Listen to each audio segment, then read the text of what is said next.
Si me permiten voy a compartir pantalla. Este, para el tema de hoy tiene que ver básicamente con un énfasis eh, de acercamiento a las escrituras desde la práctica, de la lectura, podríamos decir, de la lectura militante de las escrituras, porque lo que buscamos es poder encontrar luces para un desarrollo más efectivo, más eficiente de la misión que Dios nos ha dado. Biblia y migraciones. No sé si Ronald me puede confirmar si estamos bien con la pantalla, ¿se está viendo bien? Sí, está correcto. Ya, gracias. Eh, la migración es un fenómeno impresionante. Según datos de las Naciones Unidas, existen más de 230 millones de migrantes en todo el mundo. Las oleadas migratorias ocurren de un país a otro y al interior de los mismos países. Y sin embargo, a pesar de esta realidad que es acuciosa, como nos lo plantea las Naciones Unidas, el acontecimiento no es nuevo, no es moderno, pues el desplazamiento de las personas siempre ha existido.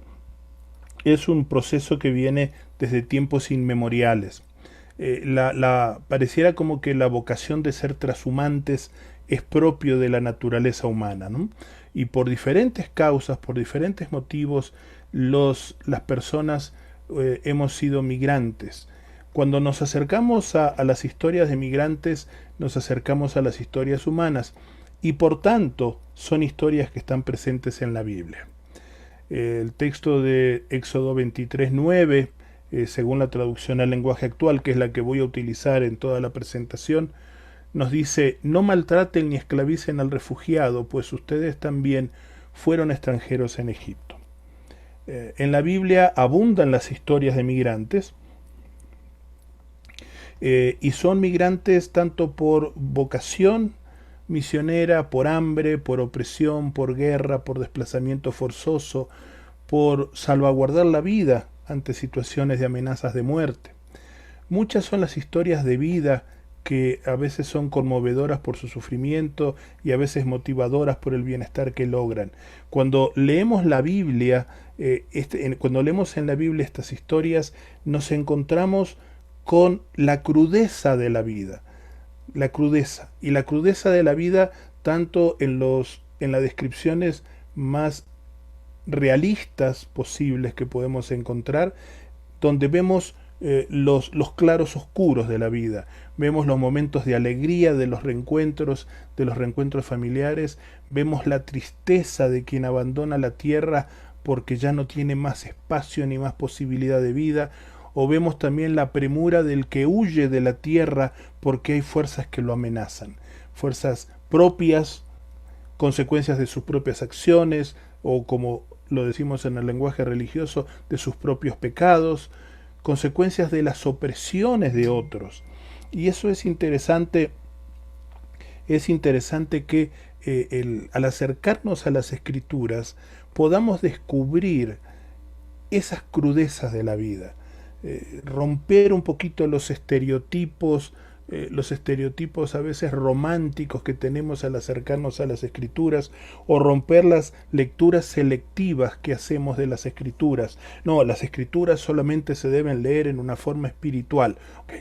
Pero ¿qué es espiritual en el texto bíblico? En el texto bíblico la lectura espiritual es una lectura abarcativa de toda la realidad del ser humano, porque no encontramos esa división tan marcada como es en el pensamiento griego y occidental de espíritu, alma y cuerpo, o lo espiritual de un lado, lo material del otro, o lo humano y político de un lado y lo celestial del otro.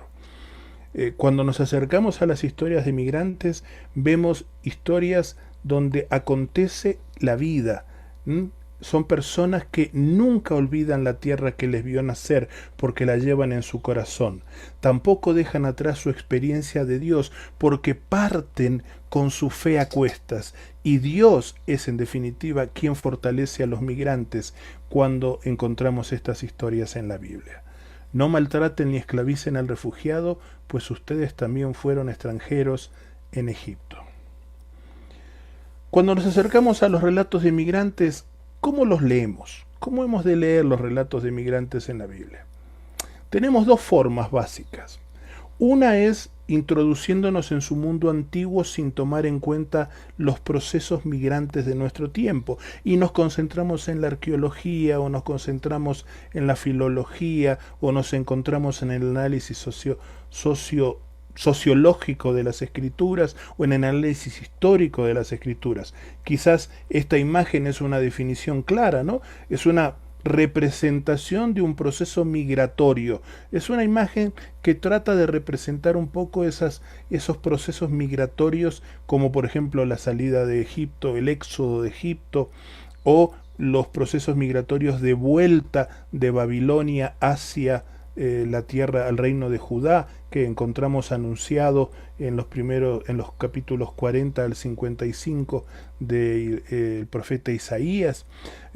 Y podríamos quedarnos en el detalle que de por sí es muy valioso, y cuando analizamos las escrituras tenemos que tenerlo en cuenta. Pero también hay otra forma, que es introducirnos en el mundo de los migrantes de la Biblia a través de la experiencia de los procesos migrantes de hoy. Aquí tenemos la imagen anterior confrontada, opuesta, face to face, con procesos de migrantes, con otra caravana de migrantes actuales. Posiblemente estos sean migrantes por situaciones de guerra, masas humanas que en continentes como el europeo, por ejemplo, en la zona de los Balcanes, se han visto obligados a salir en busca de un lugar que les permita asentar la tienda de campaña y encontrar un espacio de paz y de sobrevivencia. Son dos formas de leer las historias, los relatos de migrantes que tenemos en la Biblia. Estas son formas que debemos escoger, y cada uno tiene la capacidad de escoger a su gusto, sin tener que ser una u otra. Quizás en un momento profundizamos en una, que es por ejemplo en todo el análisis histórico, arqueológico, sociológico, una lectura sociológica de los procesos humanos en la Biblia, y en otro momento profundizamos en la vivencia de migraciones actuales, pero no podemos hablar de uno sin el otro. En esta tarde yo quisiera optar por la segunda forma, acercarnos a los procesos de migración de la Biblia desde la experiencia de los migrantes actuales, que iluminen como en ese proceso que llamamos el círculo hermenéutico, que nuestra realidad nos permita encontrar luces que nos obliguen a ir a la Biblia, iluminar la Biblia con nuestra realidad y poder volver a la realidad con principios que encontramos en las escrituras. Volver a la realidad, ¿para qué? ¿Para seguir mirándola pasivamente? No, yo espero que podamos volver a la realidad con lo que traigamos de la Biblia para ser agentes de transformación de esa realidad. Los motivos de los relatos de migrantes. Al leer la Biblia nos damos cuenta que la migración existe desde los orígenes de la humanidad, empezando con el relato de Adán y Eva cuando fueron expulsados del paraíso. Yo no sé si alguno de los participantes lo ha visto de esa manera, pero el relato de Adán y Eva no solo es un relato que nos habla de la ruptura de la relación con Dios por la irrupción del pecado que irrumpe a partir de la desobediencia humana, sino también es un relato que, humanamente hablando, visto desde una perspectiva puramente del relato, esa ruptura existencial produce una ruptura con el entorno que era el Edén, el huerto, la chacra, el espacio de cultivo en el cual vivían Adán y su mujer, ya no les pertenece, son expulsados. Podemos decir expulsados por sus propias acciones, como consecuencia de sus propias acciones. Y todo lo que surge a partir del capítulo 4, ya encontramos a esa pareja primordial en un entorno de migración.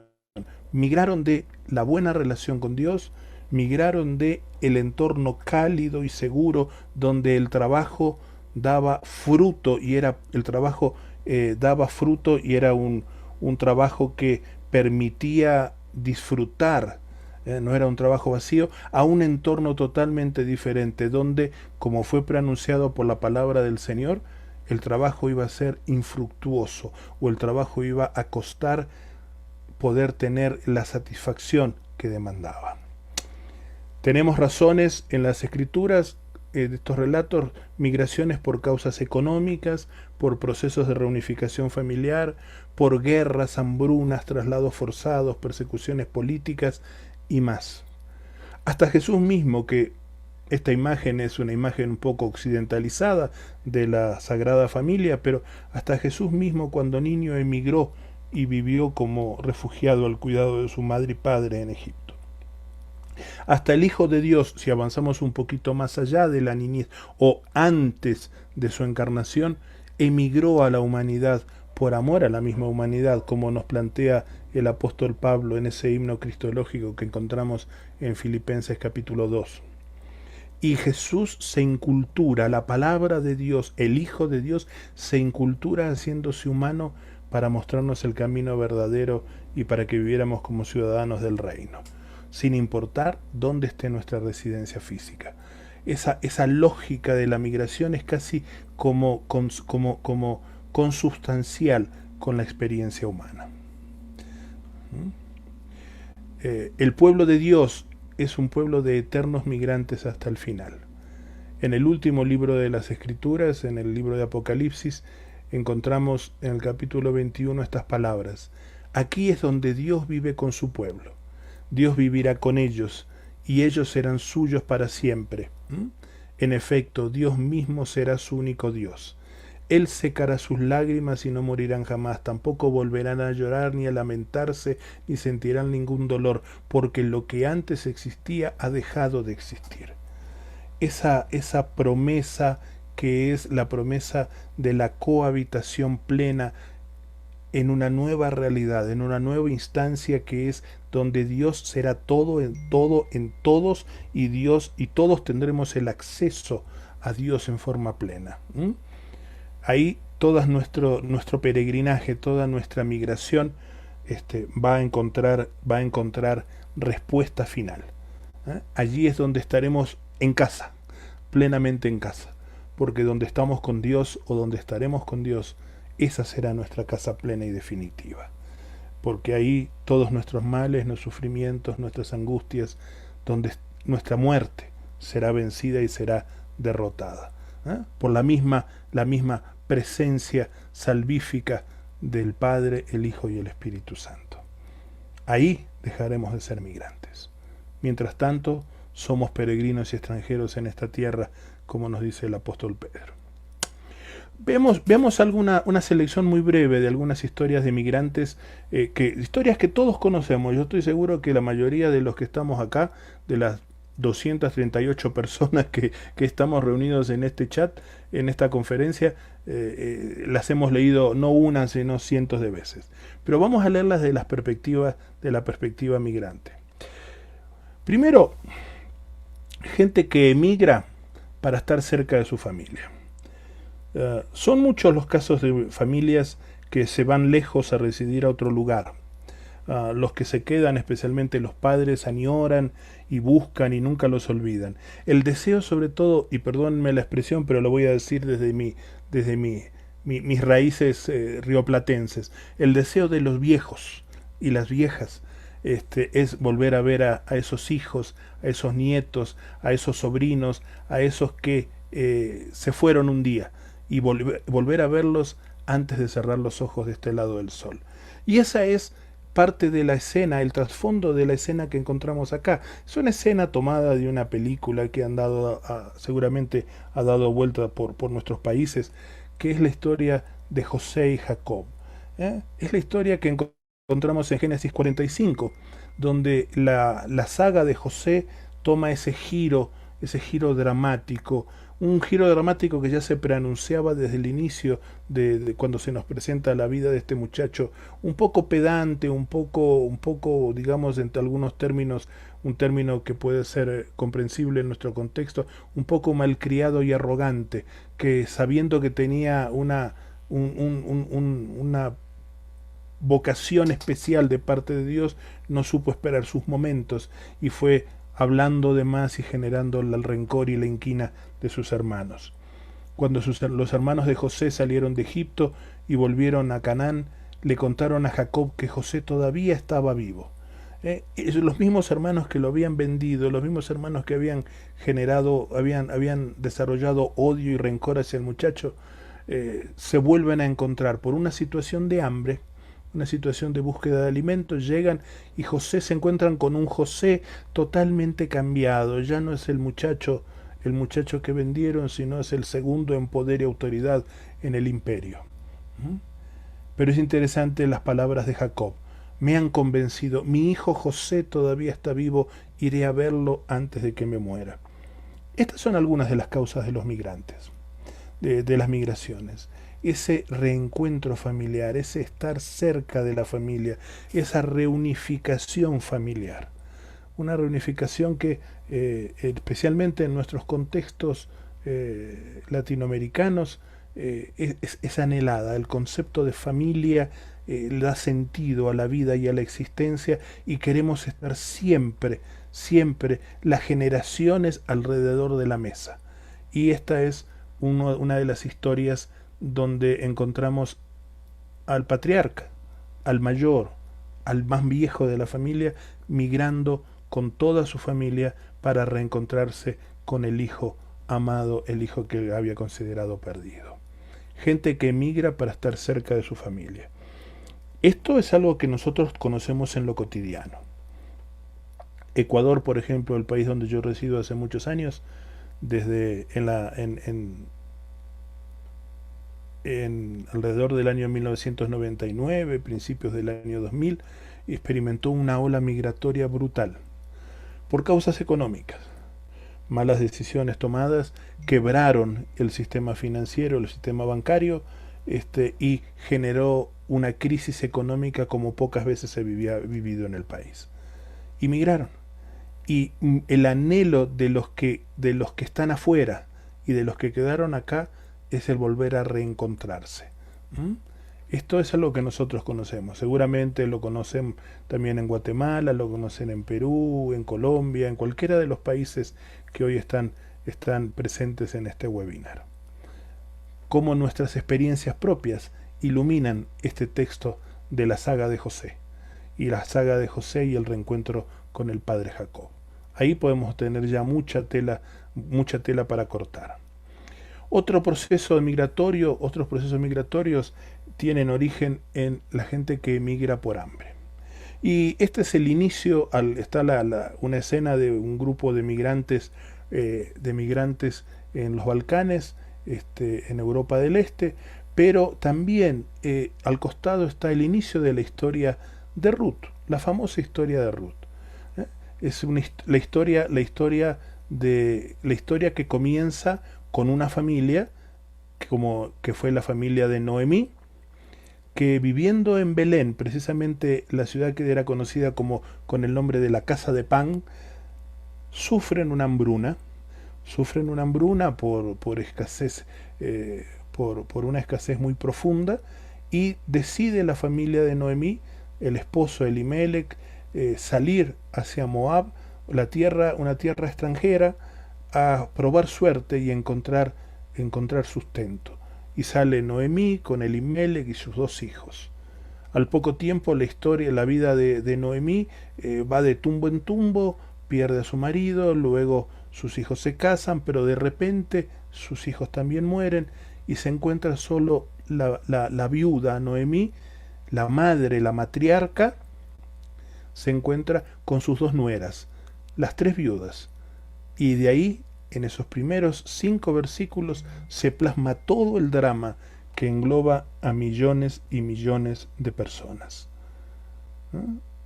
De acuerdo con las estadísticas de la FAO, la Organización de las Naciones Unidas para la Alimentación y la Agricultura, en América Latina hay más de 51 millones de personas que padecen hambre. ¿Qué nos dice eso cuando leemos una historia como la de Noemí y la de Ruth? Una de las razones importantes de la migración obedece a la búsqueda de alimentos para sobrevivir.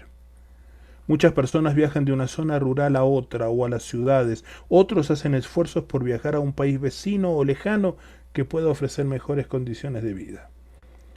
Las sequías, la violencia, las inundaciones, la destrucción ecológica que estamos viviendo en cada uno de nuestros países genera múltiples causas de migración. Según muchos testimonios, lo primero que experimentan al llegar al país ajeno es la soledad. Estas personas encuentran compatriotas, si encuentran compatriotas, se consideran bendecidas y pueden tener algo de suerte. Se empiezan a generar lazos y redes de contactos a partir de la patria, del vínculo de la tierra.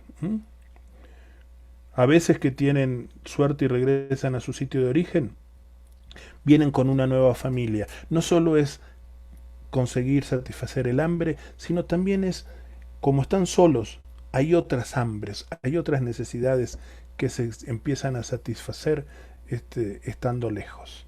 Tanto los que están fuera como los que están cerca viven procesos de reconstrucción familiar. Y todo comenzó por buscar la sobrevivencia ante el hambre que los expulsaba de su propia tierra. Hay otra historia, otra causa de migrantes, de migraciones, que es la opresión. Y es el típico texto del inicio del Éxodo. Cerramos el libro de Génesis con la historia, el cierre de la saga de José. José junto con toda su familia, reunidos en los campos de Gosén. Y de ahí encontramos la muerte de José, la muerte de Jacob, el crecimiento del clan. Pero cuando giramos la página y nos encontramos de nuevo con el texto bíblico en Éxodo 1, encontramos que aparece un rey que no había conocido a José. Esa frase encierra mucho. Se supone que José y Jacob entraron en la tierra de Egipto bajo la dinastía de un faraón, una dinastía posiblemente de ascendencia semita, que había sido la que había conquistado el viejo imperio, la vieja dinastía de egipcios puros, y había generado una nueva dinastía que le dio apertura a los otros clanes y a los otros grupos semitas de entrar en Egipto y asentarse en medio de las distintas vicisitudes que enfrentaba esa zona. Pero pareciera como que se viró la tortilla, como que la dinastía pura de egipcios puros, la dinastía más pura, vuelve a ocupar su rol, vuelve a ocupar su lugar, y empieza a haber una limpieza étnica dentro del imperio egipcio. En el versículo 9, cierra diciendo que un nuevo rey que no sabía nada de lo que José había hecho para ayudar a Egipto. Difícilmente no supiera nada, sino desconocía como un acto volitivo todo el beneficio que José había traído. Que esos hebreos, esos que luego serían identificados como hebreos, habían traído. Y empieza todo un proceso que usted lo conoce de memoria posiblemente y lo puede leer, capítulo 1 y capítulo 2, que llegan hasta la crudeza y la forma de opresión más brutal, que es la eliminación de los hijos varones de las mujeres hebreas. Y la opresión sistemática, para agotarlos, para desgastarlos, para hacerles sentir que están en una tierra que no les pertenece y que no merecen, porque no pertenecen, no cumplen los cánones de pureza racial, de pureza étnica. Quizás con lo que estoy diciendo muy posiblemente podamos encontrar algunos paralelos en nuestra historia, ¿no? Algo muy parecido a lo que podemos haber encontrado en los libros de historia, que sucedía en la Alemania nazi, o que sucedía en Bosnia-Herzegovina, o que sucedió en la misma Ruanda en la década de los 90 del siglo pasado, del siglo XX, cuando los clanes, las purezas, las guerras interraciales desgastaron y destrozaron a todos esos países, ¿no? Hay mucha cosa. Hay mucha cosa. Cuando leemos los textos de esta manera, podemos ir encontrando muchas asociaciones de cosas que hoy nos están pasando, de frases que estereotipan al migrante o a la migrante desde ciertos puntos de vista que casi se convierten, en excluyentes, de tal manera que ya no es la exclusión porque me quitan el trabajo, sino porque no merecen estar, porque no son de nuestra raza, no son de nuestra sangre. Cuidado, ¿eh? Recordemos que según San Pablo, en el discurso a los atenienses, en el libro de los Hechos, Dios hizo a todos de una sola sangre. O sea, el principio teológico de la hermandad y la fraternidad tiene fundamentación bíblica, no solo con los postulados de la Revolución Francesa, ¿no? Hay otro tipo de migración que es sumamente dolorosa. Es la migración forzada, la migración que se genera o que se oculta detrás de la trata de personas. ¿Mm? Por muchos siglos la venta de esclavos fue una actividad ilegal, una actividad legal para el trabajo forzado. Y fue muchas veces, en muchos contextos, en los países del norte sobre todo, fue la fuente de creación de la riqueza que le dio estabilidad y los hizo, digamos, entre comillas, poderosos a esos países. Podemos hablar de algunas naciones europeas que hicieron del tráfico de esclavos, una, una de las fuentes más grandes de riqueza nacional. Lo podemos hablar, podríamos pensar en el Imperio Español, o podemos pensar aún en la riqueza de los estados del sur, de algunos estados del sur en la Unión Americana, ¿no? Y bíblicamente nos encontramos otra vez con la historia de José, pero desde esta perspectiva. ¿Eh? No solo es el muchacho que encontró su lugar en el nuevo imperio, en el imperio donde había llegado, sino que él llegó ahí habiendo sido vendido como esclavo, por el celo, por el rencor, por la ira acumulada por problemas familiares.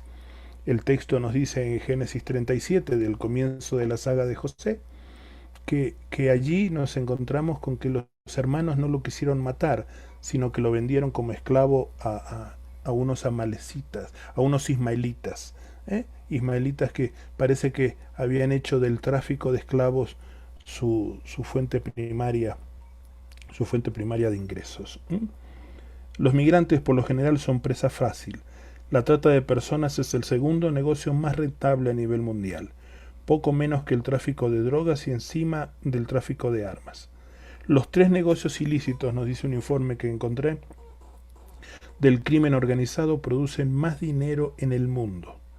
A pesar de que es penalizada por la mayoría de los países, según los informes de la Oficina de las Naciones Unidas contra la Droga y el Delito, cerca de 20 millones de personas víctimas de este crimen, con un alto porcentaje de mujeres y niñas.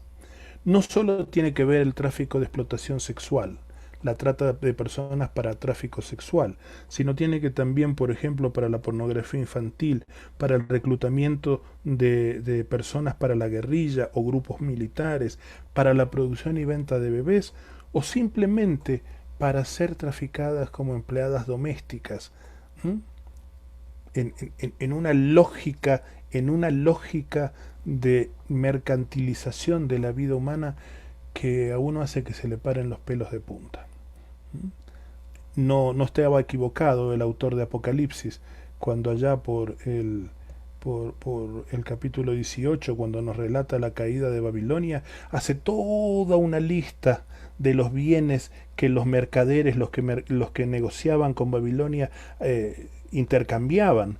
Y al final, entre las piedras preciosas, las maderas, el marfil, los barcos, aparecen las almas humanas.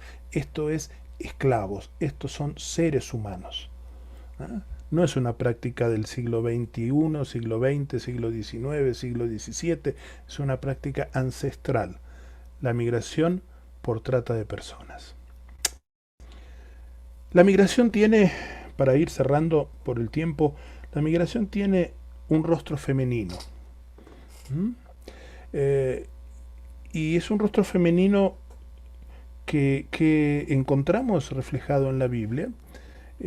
Tomé como ejemplo la historia de Hechos 18, cuando Pablo llega a Corinto y se encuentra con una pareja de judíos que habían venido de la región del Ponto y posiblemente habían llegado a Roma, y en el año 48 el decreto de Claudio, el emperador Claudio, este, hace que todos los judíos fueran expulsados de Roma.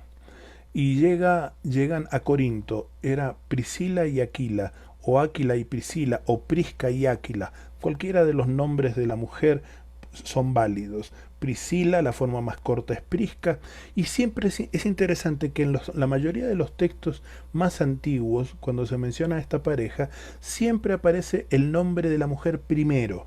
No por una cortesía, ojo, en ese tiempo no podemos hablar de la cortesía, la señora y el esposo, sino por preeminencia, por importancia. Parece que la persona con más autoridad pública en esa pareja era la esposa, era Prisca o Priscila. ¿Mm? Habían llegado de Italia, compartían la misma profesión que Pablo, que eran constructores de tiendas, y se juntaron en el mercado de Corinto. Pablo, con esa práctica ministerial tan interesante de ser un artesano, y a los lugares que llegaba en su viaje misionero, primero se autosostenía con el ejercicio de su profesión. Parece que Pablo llega al área de Corinto, del mercado de Corinto, al área de donde estaban los artesanos, y empieza a conseguir, a conectarse con sus paisanos y con sus compañeros de oficio, y se conecta con este matrimonio, ¿no? Una mujer que llega a ser, esta pareja llegan a ser líderes de la iglesia de Corinto, con una capacidad de conocimiento y profundización en la vida del Evangelio, que corrigen la vida del gran predicador Apolos y se vuelven referentes. ¿Mm? Las Naciones Unidas nos dicen que de los 230 millones de migrantes, casi la mitad son mujeres, y una de cada 10 es menor de 15 años. El fenómeno de la alta migración femenina eh, ha obligado a que se tome en cuenta el género en los análisis sobre migraciones. Tradicionalmente se veía a las mujeres como migrantes pasivas, ya que se asumía que eran los varones quienes emigraban. En la realidad no es así. Nos dice ese informe que en los últimos años cada vez más mujeres se animan a emigrar. Surge de ellas la vocación de emigración. Las razones son diversas, desde el haber quedado solas, abandonadas por sus parejas masculinas, hasta el deseo de progresar, hasta el deseo de proteger a su descendencia, a sus hijos e hijas, de la violencia establecida como norma de vida en sus territorios. Pero la migración es algo que las mujeres experimentan de manera diferente que los varones. La desigualdad en salarios, la discriminación en el mercado laboral son mayores en las mujeres. Es común que las mujeres calificadas tengan un trabajo inferior que no corresponde a su calificación o estudios. El negocio de la trata de personas también es algo que se cierne sobre las mujeres que migran. En la Biblia encontramos que las mujeres aparecen siempre como arrastradas por los varones en ese proceso migratorio. El caso de Noemí, Elimelec es el que decide salir, y aparece Elimelec llevándose a la familia, y Noemí, como su esposa, sale. Cuando enviuda y queda al desamparo por la muerte de sus hijos, ella es la que toma la batuta de su vida y decide retornar a su tierra de origen. El caso de Lidia, el caso de Priscila. El caso de Lidia es un caso bien interesante porque aparece como una mujer empresaria, digámoslo así en términos actuales, o una mujer que tenía la capacidad de administrar su propio negocio, porque es calificada como trabajadora de púrpura. Muy difícilmente sea la púrpura más cara, la púrpura que salía del molusco, pero podía ser la púrpura que era casi como una imitación del proceso de teñido anterior, con cochinillas o con mariquitas o con insectos que podían ser triturados y molidos junto con el zumo de algunas plantas, de algunas flores. Pero lo interesante es que Lidia aparece como la líder de la iglesia en su casa. ¿Mm? Es una mujer emprendedora, es una mujer que toma el liderazgo, es una mujer que se acerca a Pablo y a Silas en Filipos, y allí es donde se entabla ese diálogo. Es una mujer que decide por sí y ante sí el cambio de fe, ¿eh? Una judía practicante, una judía, una seguidora de los judíos, pero que asume el cambio a la vida cristiana. ¿Mm? El aspecto de la violencia contra la mujer lo observamos en el sexo, el matrimonio, la servidumbre, la astucia y sobre todo cuando las mujeres desarrollan esa capacidad de emprendimiento de las cuales muchos varones debemos aprender. ¿Ah? Pero ese es el rostro femenino de la migración y lo estamos viendo en todos los países de nuestra América querida. ¿Ah? Hay un caso interesante en este rostro femenino de la migración, que es el caso de la niña que no tiene nombre, la niña que fue llevada como esclava en una de los ataques de las bandas sirias, de mercenarios sirios sobre la tierra de Israel, y que lo encontramos registrado en Segunda Reyes capítulo 5. Esta niña que había sido comprada como esclava o había sido capturada y era la esclava asignada al general Naamán, es una niña que es el ejemplo de la mujer niña, pero la mujer con fe, que es capaz de transmitir su fe a su patrón, a su amo, a aquel que ella debería consciente y naturalmente odiar o despreciar, pero con el cual se había generado un vínculo con la familia que le permite compartir la fe en medio de la necesidad que estaba viviendo ese hombre poderoso. Y también ese diálogo de la niña esclava con la otra mujer, con la mujer de la casa, una mujer que era dependiente también de la figura del hombre fuerte, del macho protector que era Naamán, la esposa de Naamán. Si mi patrón, esa niña le dijo a la esposa de Naamán, si mi patrón fuera a ver al profeta Eliseo que vive en Samaria, se sanaría de la lepra.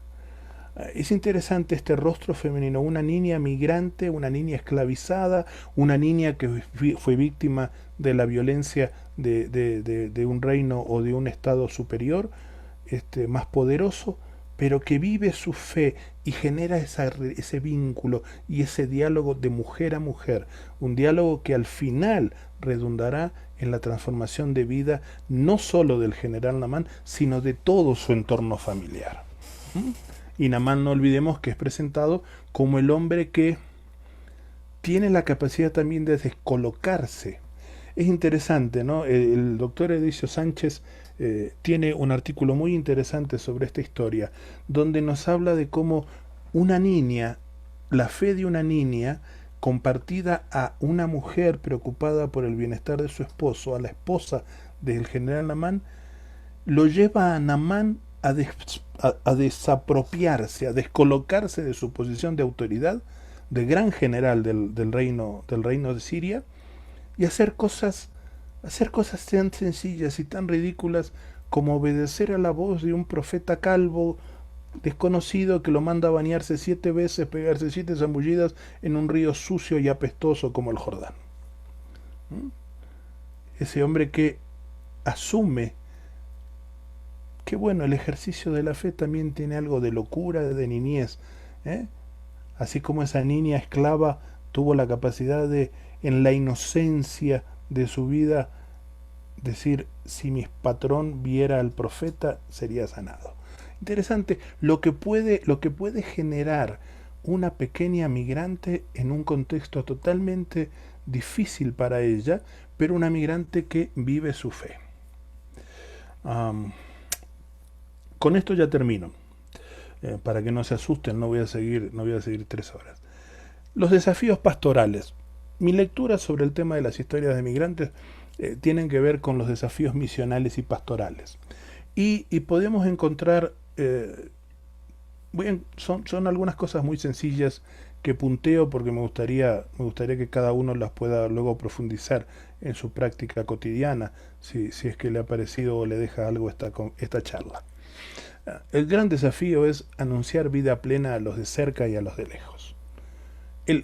La Biblia, como nos decía el querido Armando Leborati, uno de los consultores y traductores de la Biblia del equipo de traductores de sociedades bíblicas en las Américas, ya ha partido con el Señor hace un tiempo. El mensaje, la Biblia tiene un mensaje, que es el Evangelio. La Biblia, tal como la tenemos, tiene un mensaje, que es el Evangelio. Y el Evangelio es el anuncio de vida plena para todas las personas como vocación primaria de Dios, que es ejecutada por Jesucristo a partir de la encarnación de la palabra de Dios, del Hijo de Dios en nuestra humanidad. Cuando comenzamos esta charla, yo dije que había dos formas de acercarnos al tema de los relatos de migrantes. La forma que he escogido es introducirnos en el mundo de los migrantes de la Biblia a través de las conexiones con los migrantes del mundo de los migrantes actuales. ¿Por qué? Porque la palabra de Dios nos habla y nos sensibiliza como cristianos frente al desafío actual de la migración mundial. No podemos como cristianos mirar a otro lado. No podemos como cristianos tampoco repetir las frases que el mundo opuesto a Dios, el mundo como sistema opuesto a la voluntad de Dios, opuesto al Evangelio y a la vida plena que Dios nos quiere hacer vivir, repite y lanza como proclamas y como postulados incuestionables.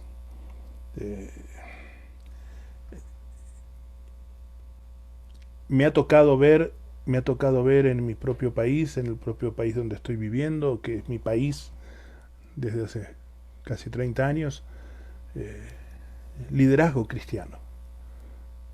De cualquier iglesia, no voy a decir de la iglesia a la que pertenecen, porque lo he visto a lo largo de todo el espectro eclesial. Con actitudes y con discursos propios de el mundo, y entiéndase mundo en el sentido juanino, sistema de valores e ideas opuesto a la presencia y al reinado de Dios. Y eso es duro, eso es difícil. Eso es difícil, porque en este tiempo es cuando la realidad nos desafía a vencer nuestros prejuicios. Tenemos que vencer los prejuicios. Tenemos que superar los esquemas de pensamiento que a veces nuestra propia cultura nacional en cualquiera de los países representados en esta noche, en este webinar, establece que son los válidos y correctos. Tenemos que vencer los prejuicios. Vencer los prejuicios porque el trabajo es mucho. La vida plena a la que Dios nos convoca nos obliga a revisar nuestras prácticas. Nos obliga a releer la Biblia en comunidad. ¿Para qué? Para iluminar más ojos. Recordemos, la Biblia es palabra de Dios y que desafía no solo a mi vida personal, sino que desafía también a la comunidad. Es una palabra de Dios que adquiere todo su potencial cuando la releemos, la leemos bajo la inspiración del Espíritu Santo en comunidad.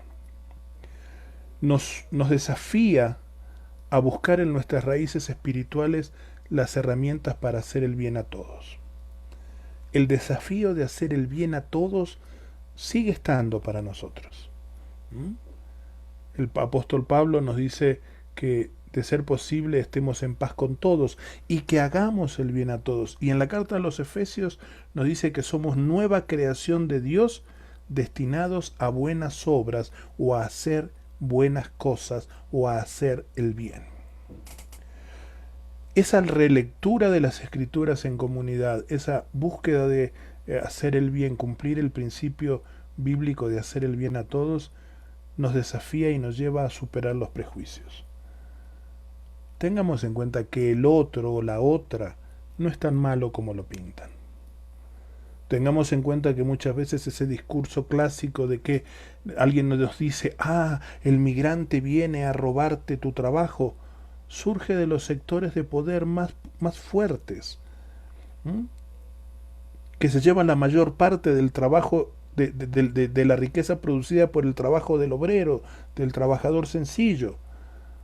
Y ese discurso de odio al migrante, de odio a la migrante, de estigmatización al otro que viene y que pasa por nuestro territorio, sirve básicamente para que la mayor parte de la torta siga quedando en las mismas manos. Y que nos peleemos entre nosotros, los que de la torta, gran torta, a nosotros nos tocan un pedacito, una porción, que a veces puede tener una frutillita arriba de la crema, pero por lo general ni crema tiene. La relectura de las escrituras, de las historias de migrantes, en una perspectiva de diálogo con la realidad, nos lleva a que asumamos que la iglesia es diversa. Somos peregrinos y extranjeros. Somos hombres y mujeres de todas las naciones. Y estamos convocados a ser un pueblo entre los pueblos. O sea, los límites fronterizos, los límites territoriales se subsumen a partir de la vivencia de fe en el reino. No estoy diciendo que negamos nuestros principios de pertenencia a una tierra específica, pero la vocación cristiana nos lleva a pensar de nosotros mismos que somos más que peruanos, ecuatorianos, colombianos, panameños, cubanos, guatemaltecos, costarricenses, nicaragüenses, argentinos, chilenos, bolivianos. Somos parte de un solo pueblo. Así como en el relato de Apocalipsis 7, cuando Juan ve a la gran multitud de hombres y mujeres vestidos de vestiduras blancas, no se dice los ancianos que le responden, el anciano que le responde, ¿quiénes son estos? No le dice, estos son de Éfeso, estos son de Esmirna, estos son de la Odisea, estos son de Palestina, estos son del Ponto, de Asia, de Bitinia. Estos son los que han lavado sus ropas en la sangre del Cordero. Un solo pueblo. Esa es la diversidad de la iglesia. También la diversidad con la que nos debemos ver unos a otros. Las iglesias tenemos un espacio nuestro, propio, es la sociedad civil. Las iglesias no estamos pensadas en el designio de Dios para ser ocupadoras de posiciones de liderazgo, del liderazgo político, del liderazgo, otros tipos de liderazgos en la sociedad. Y con esto no quiero herir sensibilidades de nadie, pero tengamos en cuenta cuál es nuestro rol. Nuestro campo de acción es la sociedad civil. Somos parte de la sociedad civil. Cuando la iglesia a lo largo de la historia perdió de vista que pertenecía a ese campo y se asoció con los poderes establecidos, empezó a haber una lucha intestina que terminó distorsionando la capacidad de predicación y anuncio del Evangelio. El camino para tratar un tema de abordar pastoralmente el tema de la migración es la coalición. Busquemos quienes sientan el mismo dolor por la realidad de las personas en condición de migración. Necesitamos ayuda de expertos en otras áreas para hacer un buen trabajo. La coalición es el camino natural de quienes estamos dentro de la sociedad civil. No podemos aspirar a hacer todo como iglesia. Benditas sean las iglesias y las comunidades de fe que pueden tener abogados, que pueden tener médicos, que pueden tener profesionales en todas las áreas del conocimiento y las necesidades humanas. Mayormente no las tenemos. Organizaciones que pueden ayudarnos a entender, los procesos legales que están alrededor de los migrantes. Organizaciones que pueden ayudarnos a entender cómo trabajar en asistencia médica, en asistencia alimenticia, en procesos educativos para niñez migrante. Organizaciones con las que nos podemos asociar para poder desarrollar esquemas de protección a grupos vulnerables y en riesgo dentro de la lógica y de los grupos migrantes. Nosotros tenemos una parte de la tarea que nadie la puede hacer por nosotros. Una coalición de abogados, una coalición de médicos, una coalición de defensores de la niñez, per se pueden tener un sentido altruista de la tarea. Pero a la iglesia se le ha encargado el anuncio del evangelio de vida y nadie puede hacerlo por nosotros. ¿Por qué no trabajar en ese proceso de coalición con los que sienten el dolor de la situación migrante para aportar lo que podemos aportar y lo que Dios espera que aportemos? Hasta aquí dejo el tema. Muchas gracias por su atención, gracias por su paciencia y bueno, quedamos en manos de Eduardo. Muchas gracias por su acompañamiento. No, Daniel, verdad que muchas gracias a ti. Seguro mientras que tomas un poquito de aire para las preguntas en el chat, te las voy a comenzar a dictar, a mencionar. Quiero resaltar lo siguiente, ¿no? Que esta gente migrante es consecuencia, decías, de guerras, de catástrofes, de invasiones y también a veces de guerras civiles internas y por decisiones políticas. Son los seres humanos, no hay que olvidar eso, bien lo decías, ¿no? Son seres humanos los que van de un lugar a otro a consecuencia de esto, ¿no? Ahí es donde viene la pregunta, ¿no? ¿Siempre ha habido eso? ¿Dios está en medio de eso? ¿No? Ahí tú nos planteabas, has hecho tú una exposición en base a una lectura hermenéutica del día de hoy, ¿no? Y antes de hacer la primera pregunta, voy a leer un comentario de María Eugenia, que me identifico mucho. Ella dice, ella es de Ecuador, dice, ¿no? Muchos hay migrantes en mi país. Dice, ¿no? En Ecuador hay personas que migran del campo a la ciudad, de una ciudad a otra para mejorar su economía, para mejorar su salud y para seguro encontrarse con familia, ¿no? Creo que nosotros también, cuando leí esto, me identifiqué mucho, ¿no? Lo que somos peruanos, hemos tenido en la década del 80 una guerra civil muy, muy terrible, ¿no? Y después de 30 años podemos ver ya cómo la ciudad ha crecido a consecuencia, no de manera natural, sino de una migración obligada, ¿no? Así como dice nuestra hermana de Ecuador, buscando eso, escapando seguro de la violencia, buscando algo mejor.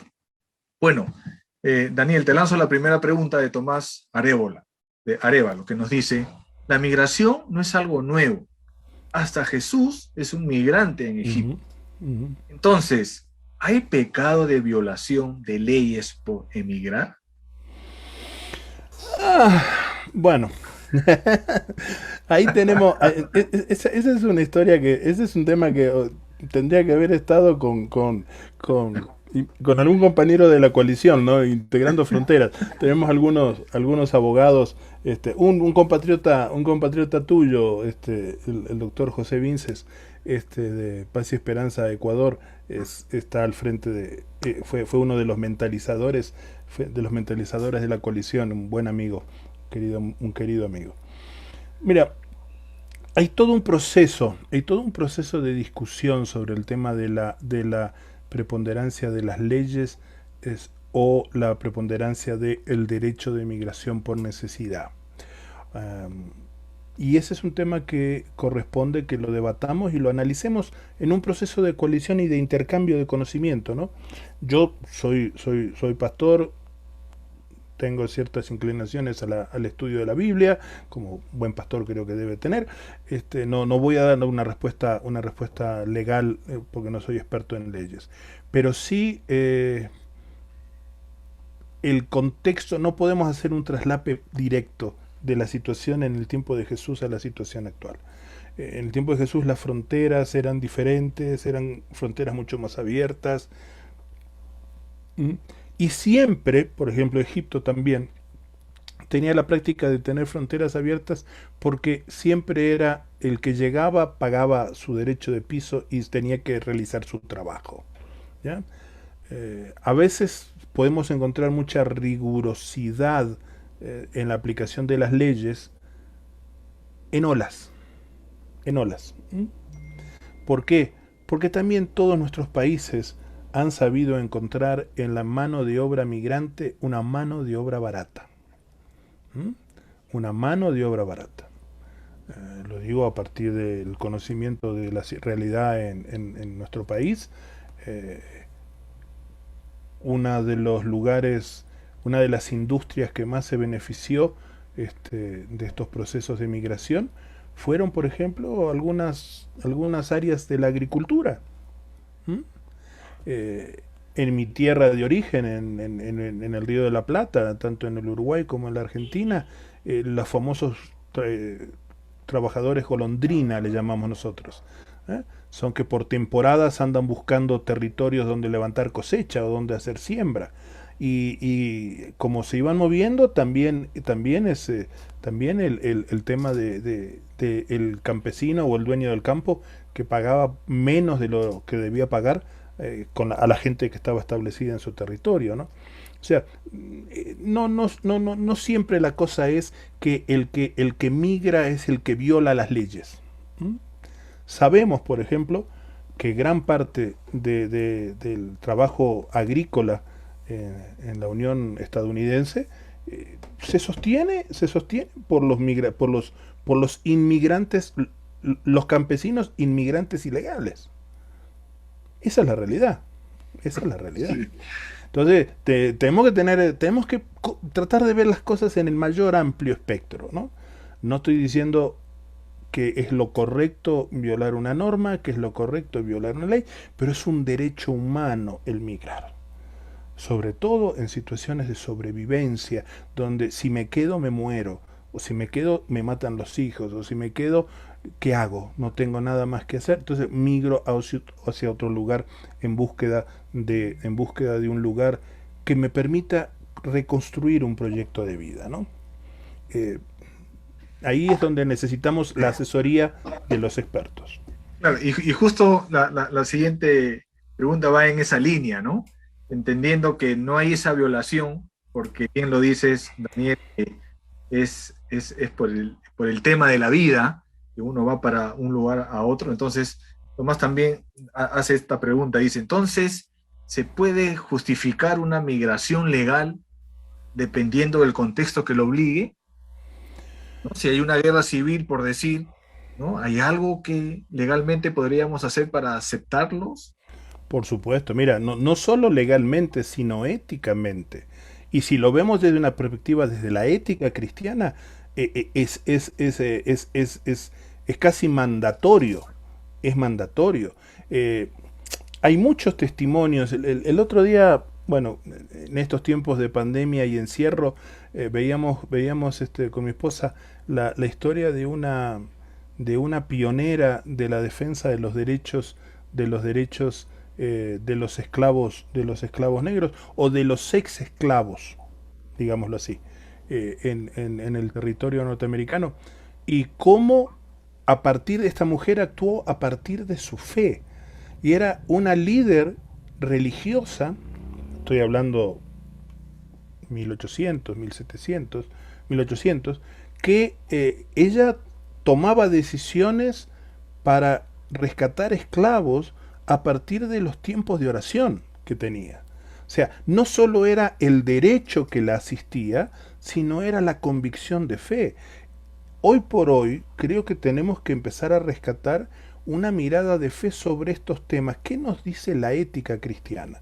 ¿Qué nos dice el Evangelio sobre el hacer el bien al otro? ¿O qué nos dice sobre el apoyar al desamparado, el sostener al necesitado?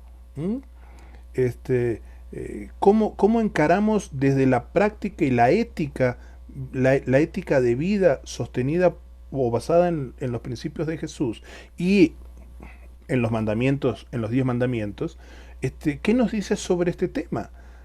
En una situación de guerra civil, en una migración donde la gente huye despavorida porque los están matando y no sabe de dónde va a venirle bombazos, si de un lado o del otro, o a veces hay tantas facciones en una guerra en un país que se vuelve invivible. Las organizaciones cristianas, las organizaciones basadas en la fe, tenemos un mandato, un mandato prioritario: defender la vida del otro. Ojo, a veces parece como que la defensa de la vida se hace sobre el cálculo de qué leyes se cumplen y qué leyes no, o si este me conviene o este no me conviene, o si me gusta su color o no me gusta su acento. No, la defensa de la vida es defensa de la vida para todos. Luego Dios emitirá su juicio. Dios emitirá su juicio. Pero nosotros estamos convocados por el Evangelio a ser defensores de la vida. No nos queda otra. Así que con mucha más razón. Ok. Bueno, viendo esto, se da la migración por estas circunstancias, hay otra pregunta que dice, ¿cuál sería la razón más justificable para migrar? ¿No? Ujú. Entiendo el contexto en donde yo estoy. ¿Es solamente el político? ¿Será solamente el de guerra? ¿Es bueno migrar? ¿Dios me va a castigar por migrar, por no quedar en mi sitio de origen? Ah, mira, esta pregunta yo la asocio con algo que he estado escuchando en los últimos tiempos sobre la... ah, sobre, y lo voy a decir en estos términos, sobre el ser consecuente y ponerle el pecho a la bala. Eh, es el pelear por el lugar donde uno nació. Ok, es válido, yo creo que es válido hacer todo lo posible y todo lo que está dentro de mi alcance por mejorar las condiciones generales del país donde yo nací. Yo de hecho soy doble migrante.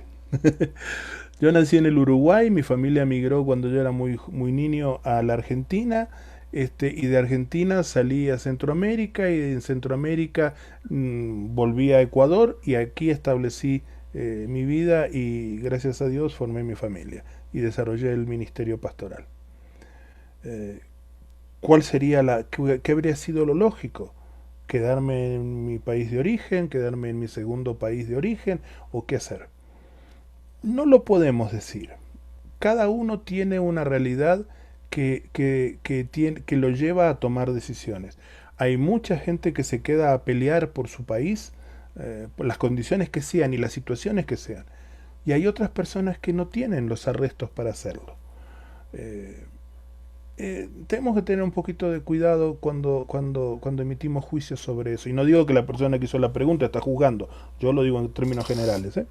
Eh, a veces no tenemos las capacidades para sobreponernos a la crisis. No tenemos.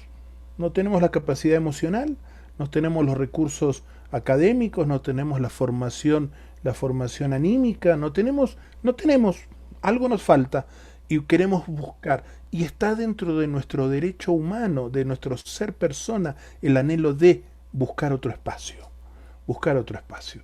Yo no me preocuparía tanto de cuál es la razón más importante o más válida para migrar. Yo creo que ante el hecho de que hay una persona que migra o un grupo humano que migra, ¿cuál es su razón? Esa es la razón válida. Esa razón para esa persona es la razón válida. Y ahí entonces cómo yo interactúo y cómo me convierto en constructor de puentes desde mi experiencia de fe y mi comunidad de fe para que esa persona encuentre los canales más apropiados para establecerse en nuestro territorio por un tiempo o ser caminante de paso para ir a otro lugar, o cómo puedo yo brindarle y tirarle un cabo, digamos así, o darle un pan, darle soporte anímico, emocional, espiritual, contención que necesita. Las razones hay múltiples y Ok, creo que todas son válidas. exacto. Y entonces, yendo a esa acción válida que esta personas toman, ¿no? Ya lo has comentado, que es por hambre, por guerra, ¿no? Por la circunstancia que se dé, ¿no? Acá Darío Estrada nos hace la siguiente pregunta.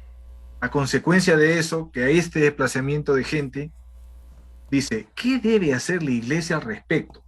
Pero añado algo mío, quiero añadir algo mío, ¿no? Porque tú dijiste en antes, hay leyes que deberíamos cumplir. Pero imaginémonos que no hay esas leyes. Diríamos, ¿qué cosa nos diría el sentido común? ¿qué es lo que podría estar en el corazón de Dios, Daniel, ¿no? ¿Qué cosa tendría que hacer yo con mi iglesia al ver Ujú. a esta gente que se acerca en algo válido para ellos y seguro amenazante para mí? Sí, mira, yo creo que básicamente lo que nos toca como iglesia es lo que nos dice el profeta, hacer justicia, amar misericordia y andar humildemente delante del Señor.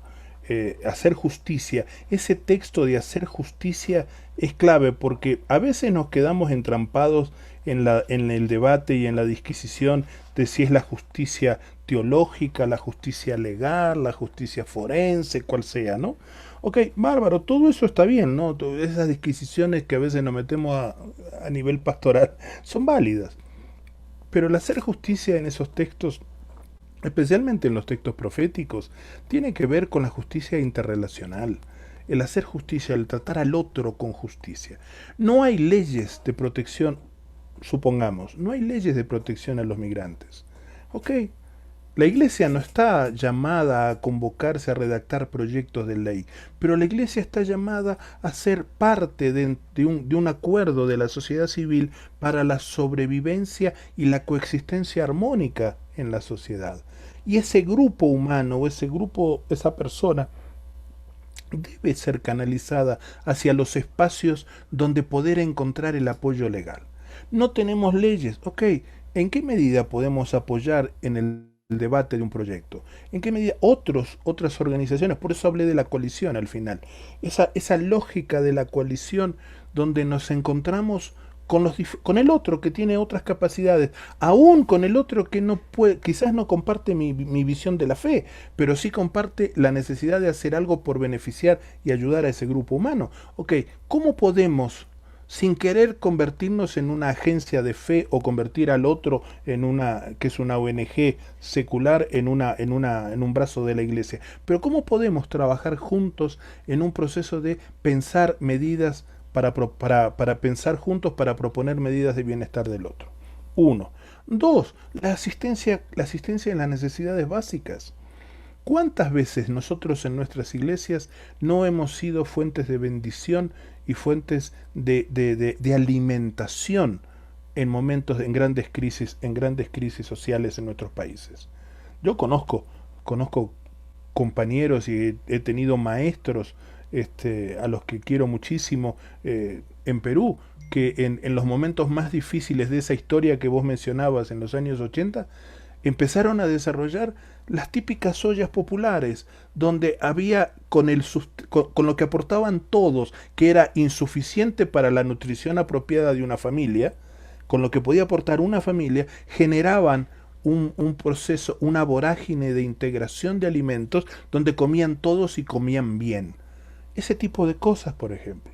Brigadas médicas, caravanas médicas, provisión de alimentos, el levantamiento de canastas de amor, como se llama en el Ecuador o como pueda llamarse, se llame en cualquier otro país, para tener sustento, el brindar espacios de acogida temporal.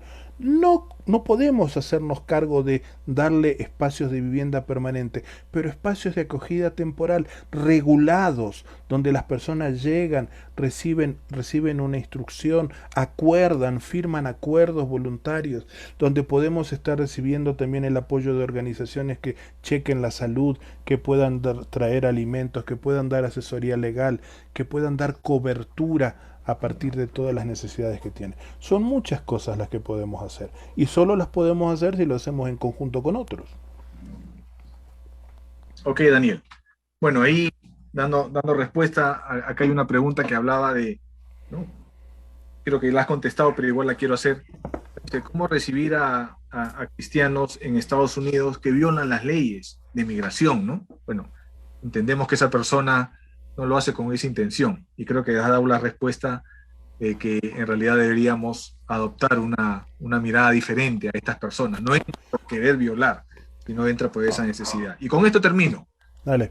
¿Migración es sinónimo de desplazamiento? ¿Es lo mismo o no es lo mismo? Mira, migración o condición de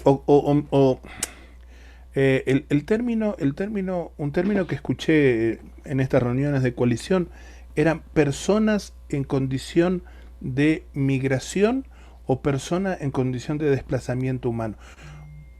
Legalmente, migración implica el trasladarse y el establecerse en un territorio. Hay muchas personas en nuestro continente que están moviéndose como masas, como ríos humanos, buscando lugares, llegar a lugares donde poder estar y establecerse finalmente. En el camino, en ese recorrido, van pasando por distintos países.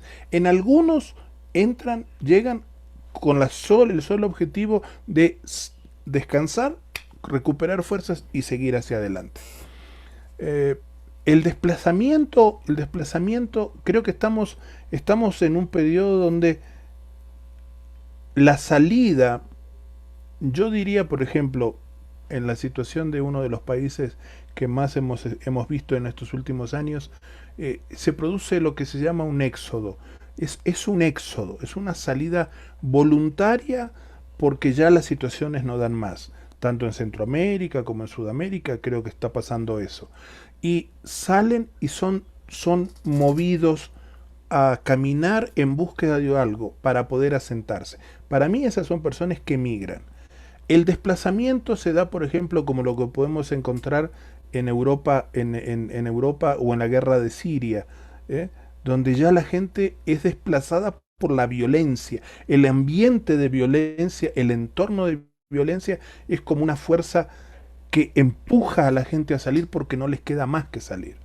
Ahí es donde encontramos ese desplazamiento que también tiene mucho que ver con la migración cuando al final lleguen y salgan de esos campos de campamentos de desplazados para poder establecerse.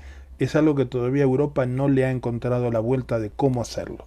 Creo que en América Latina tenemos otra dinámica y podemos acercarnos más hacia procesos de migración, con migraciones temporales o migraciones definitivas. En el fondo del corazón de todo migrante, creo que siempre está albergando la esperanza de volver al lugar de donde salió. Esperemos en Dios que podamos ser las iglesias instrumentos de bendición para sostener a esas personas mientras tanto puedan cumplir su sueño final.